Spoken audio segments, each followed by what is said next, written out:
Alors pour commencer cette équation, on peut voir que nous avons la soustraction à gauche.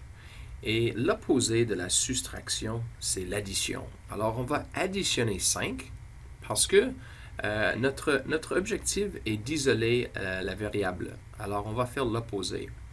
Et si on fait plus 5 à gauche, on doit faire exactement la même chose à droite de notre équation.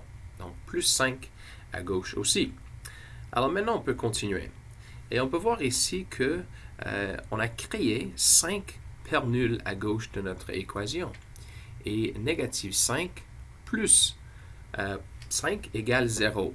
Alors on peut continuer avec 2n à gauche et 38 à droite de notre équation. Alors si on regarde maintenant, nous avons une question de multiplication. Et l'opposé de la multiplication, c'est la division. On va diviser par 2 à chaque côté pour garder notre équilibre. Et on fait ça parce que 2 divisé par 2 égale 1.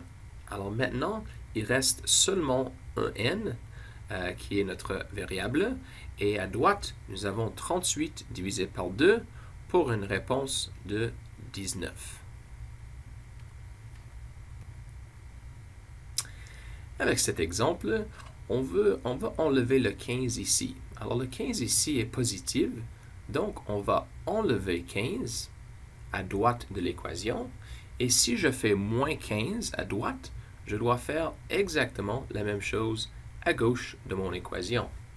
Alors maintenant, 3 moins 15, ça me donne négatif 12.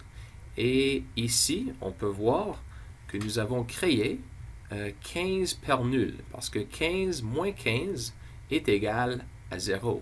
Alors ça, c'est parti. Alors, qu'est-ce qui reste à droite? Il reste négatif 3x. C'est très important de ne pas oublier le signe négatif. Et maintenant, on peut voir que nous avons une question de multiplication. Alors, l'opposé de la multiplication, c'est la division. On va diviser chaque côté par négative 3 pour garder notre équilibre et on peut continuer pour trouver notre réponse.